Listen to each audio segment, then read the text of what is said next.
Hey everybody, welcome back to the exciting conclusion of our playthrough of Cedar Mountain from Stonewall Jackson's Way. Let me set up the situation for you. We've already made 3 previous videos and we weren't able to wrap up turn 3 in the 3rd video. So this is just the very end of it. As you can see the situation, AP Hill and Jackson are in Culpeper. They have taken it. Here's the Confederate units in Culpeper. Right here is their cavalry, Robertson. Right here, I think, is Ewell, and Winder is down here. That's it. And of course, there's the 2 units that were boxed in down here in the corner. I don't still know what the point of that is. But anyway, let's get back up to where the action is. A couple of fixes that we need to take care of. Jackson, I had AP Hill, Jackson, I had them as fatigue 3.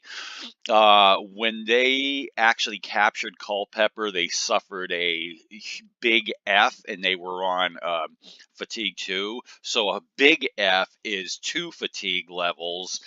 Small F is 1. So I neglected to put them on 2. So now they're what they should be 4. At 4. And second of all, when Crawford, the Union unit, took over this hex right here, he brought Pope with him, but no, Pope was always with Williams. Okay, so I moved Pope back over to this hex right here. So it's initiative die roll. The Union is going to try to make an attempt to get Culpeper back, but I don't think they can do it. So let's see what's going to happen. And so here we are. Initiative die roll, as always, the rebels are the first number. So the Union wins the initiative, and what they're going to do right now, they're going to try to do a massive assault on Culpeper from right here. So here it is right here. This stack, which is actually Sigel's first corps, is going to try to do an assault. And I don't know if they can do it. And they'll try to do a grand assault if they can. But first of all, here's the first thing that happens is we're going to activate this corps. Everybody's going to next level. They're going to next level, next level. So this is the whole first corps right here. Now the thing is, as always, if it's an assault and they reach fatigue 3 or 4, there is no EM roll. Okay, so now that we've done that, we do the assault number, and the assault number is going to dictate how many units are able to be used here. Now, this is probably going to end up in disaster, but Sigel's number is a 4. So we're going to subtract whatever number we get from Siegel, and if he gets a 4, 5, or 6, I don't think the assault goes forward. We'll see what happens. I'll consult the rule book. All right, here's the assault number. The Union wants the smallest possible number. Here it is. Oh, 6. 6 is an automatic assault, does not happen. Okay, canceled assault, not today, ain't gonna happen. Okay, so that's the Union turn. We go to initiative die roll.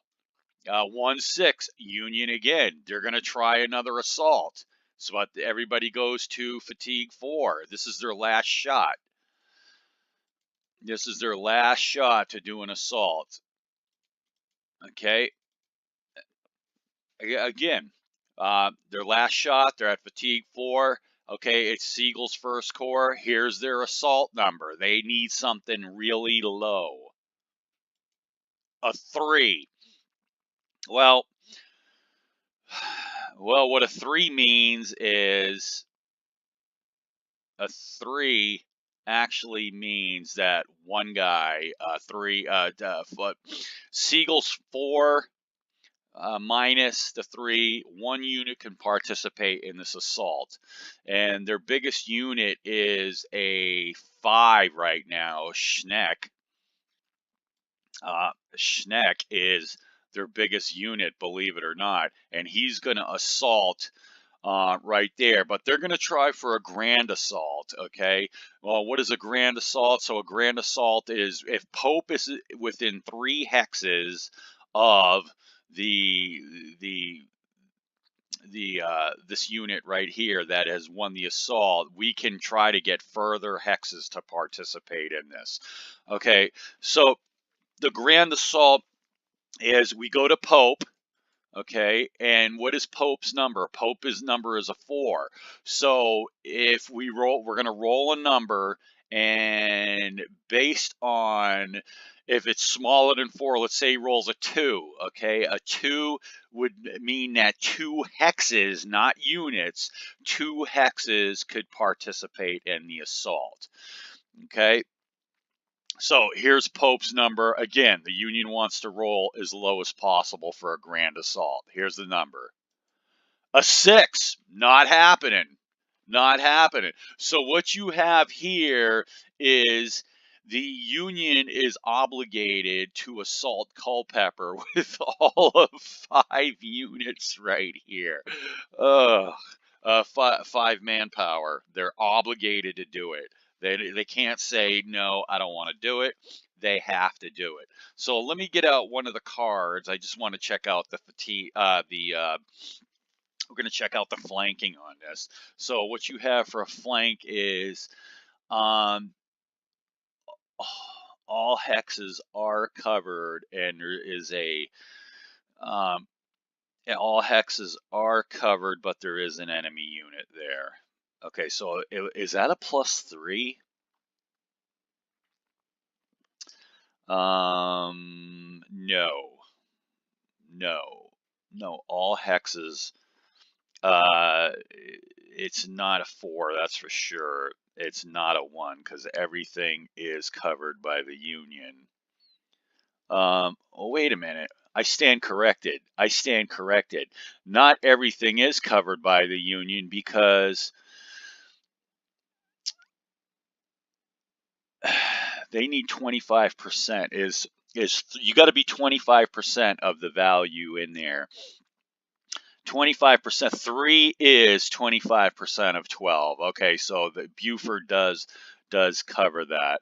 But Crawford does not cover that. But yeah, but the zone of controls do cover that. So what you're looking at is all hexes are covered, but there is a front. So I'm going to say that this is a +3 for the Union. All right, so let's see what we have here. So let me get my pen. I just want to be right. All right, so they're a +3 for flank, +1 for assault. Okay, that's probably, and that's okay. So, anyways, this guy right here, it's Schenk. Schenk is a 2 on. He's a -2 on rolling. A -2 on rolling is, wow, it's only a -1. So it's a +1 for art, for the rebels. If 5 goes into 12, that's going to be 1 to 3. 1 to 3 is going to be a +2 for them for ratio. And then tack is going to be, Shank is a 1. Jackson is a 4. It's a +3. Doesn't look good for them, and they're across a creek, +1 for the rebels. So the rebels have it in artillery +1, ratio +2, tack +3, and creek +1, and the Union has flank and assault. So it's a 4. The Union's attacking at -3. Okay, so wow. So here is your assault with 1 unit. A -3 attack. Rebels are the first number. 5, 6. It's going to be a -2 attack. Bring it up. -2, and the attacker's combat value is a 5. So they're a 1D, and 1D, and a minus, that was again a -2, and they're 12. They're a fatigue. So the defenders are a small F, but they're all maxed out anyway. So we're going to take the 1D from them, a decrease, and what was it, a 1D? Okay, his fatigue is 4 anyway. Wow, and that's going to do it. That's going to be it. So the Union, the only thing that they could do here was get a and I got to hit the adjust the victory points to 7. So the only thing that the Union could have done here was get an assault, a grand assault. They couldn't pull it off, and there's really nothing that could be done right now. I mean, they could attack with auger. If Where's augers? I don't even know. Auger. Oh, is auger part of? Yeah, auger's part of. They could attack with auger and banks. Okay, let's do it then. Okay, so it's their last chance. We got initiative die roll. Rebels are going to pass it to the Union. Auger is going to try to do an assault against Jackson right here. He's going to go to fatigue 2, and here's the assault number. Banks is in there with him, so he's just got to get a 4 or less. 4 or less, here's the roll. He gets a 6. The assault is canceled. No assault. So we go to initiative die roll. 2-2 Rebels. Rebels pass over to the Union. Union's going to go to fatigue 3. They probably get 3 chances to do this. Again, the assault against Jackson. And here is the roll. The assault number. It's a 1. Okay, the assault goes forward. They may even be able to do a grand assault. 1, 2, 3. They may even be able to do a grand assault. Who knows? But I tell you what, who won't be participating? The First Corps can't participate. Neither can Crawford. So what you have here is, well, they're going to do that. They're going to try a grand assault. All they could do is get Buford, and even if they got Buford, it'd be 11 to 12. So it's not going to happen. But you know what? Go ahead and try to roll for the grand assault. Let's do it. Grand assault is Pope. They've got to get a 3 or less. Here's the roll. Nope, they get a 4. So this is just going to be auger against AP Hill or Banks against Jackson. So let's count it out. Let's see what we got. We got 8 going against 12. All right, here it is right here. That's going to be 1 to 2, which is a +1 for the Rebels, +1 for a ratio. Assault is +1 for the Union, and they do have +3 for a flank. Okay, and then now what we have is Banks. Jackson is a +1 for tack. And then let's talk about artillery. Auger is a 4. Hill is a 4. So a 0 is a, you know what? I'm beginning to win that they could win this. They're enrolling. It's a 0. 4 to 4 is a -1. So that's a +1 for the Rebels. +1 art. Okay. So, wow. Okay. So, again, yeah. Let me look at that. I want to look at this one more time. The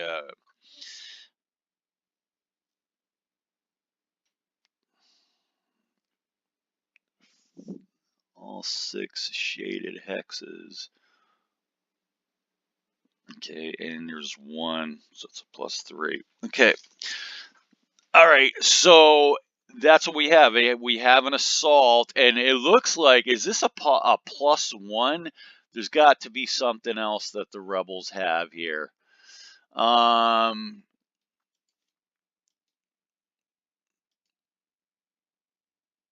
Combat. Flank, yep. Artillery, yep. Defender flanks, assault action, ratio, tack, and rain. Okay, are they across the river by any chance? No, they are not. Okay, so this is what we have. We have a +1 for the Union. +1 for the Union. All right, +1 for the Union. The rebels are the first number. Here it goes. 2, 5. Oh my God. 2, 5. It's +1 for the Union, and it looks like they're going to add 3 more, +4 for the Union, and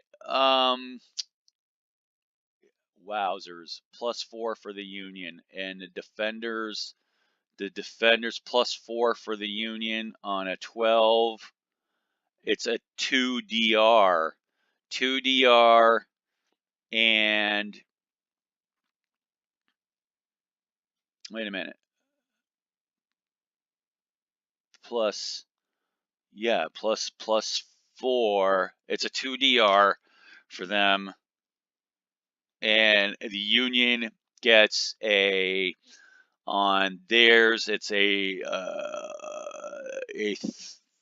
3 + 4, and what is their strength? An 8.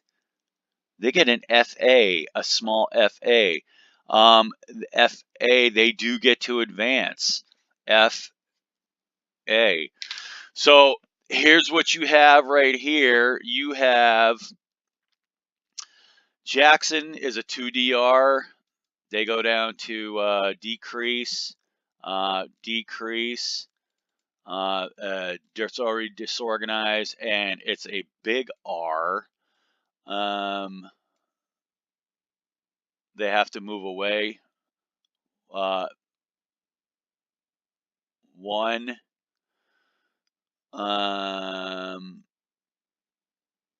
2, 3, 4. Wow. 1, 2, 3, 4. There you have it. These guys take the fatigue. It's a fatigue hit, next level, and guess what? They get to move into Culpeper. Are you kidding me? They get to move into Culpeper. It looks like the Union is going to win this. So 2 DR victory points down. It looks like the Union is definitely going to win this. I can't believe it that Augur was able to make that attack stick with Banks with an assault. Wait a minute, I need the other one. And so the Union gets the win today. Wow, I didn't see that coming.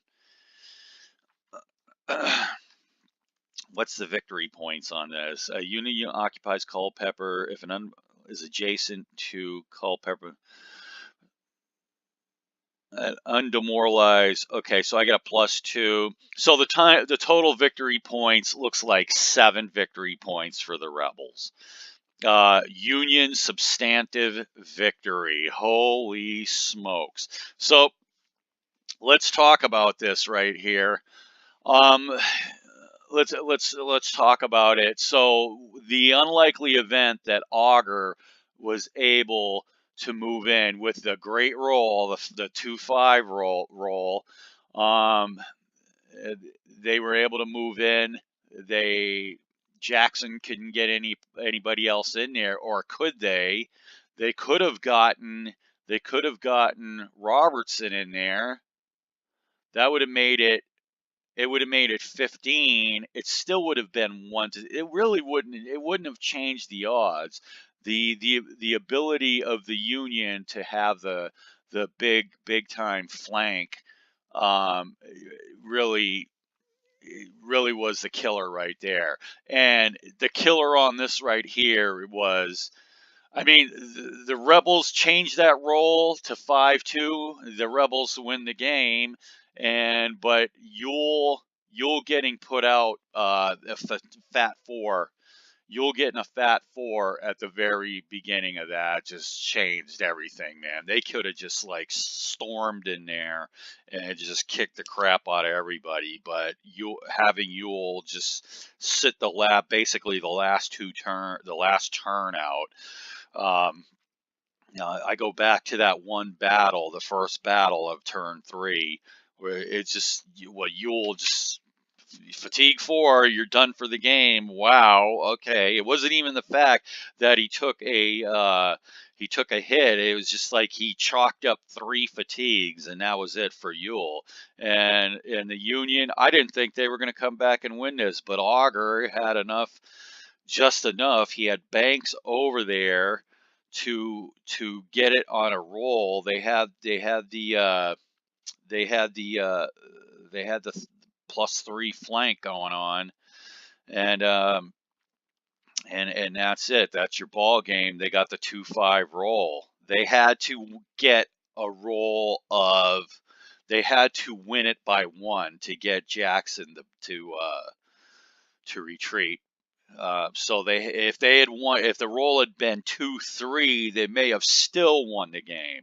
So that's what it is. Yule taking that 3 fatigue level hit on that first attack. That was it. Hey, the Rebels still got in there and took Culpeper because the Yankees did not fortify Culpeper. They always had something more important to do.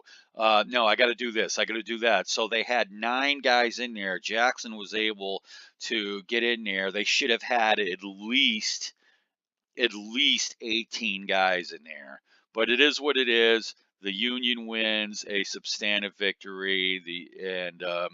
The Rebels only had 7 victory points, and there it is. That's your ball game. I mean, yeah, that's it. The Rebels have no fatigue. Robertson could attack Augur, but it's not going to happen. They can't get in there. Banks is a 3. Blah blah blah. It'd be yeah. It's not going to happen. So there you have it. What a blast. Yule.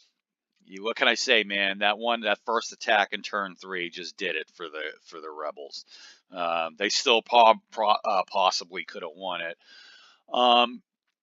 But it is what it is. I had a good time playing. Hope to see you guys on other videos. I'm out. Bye bye.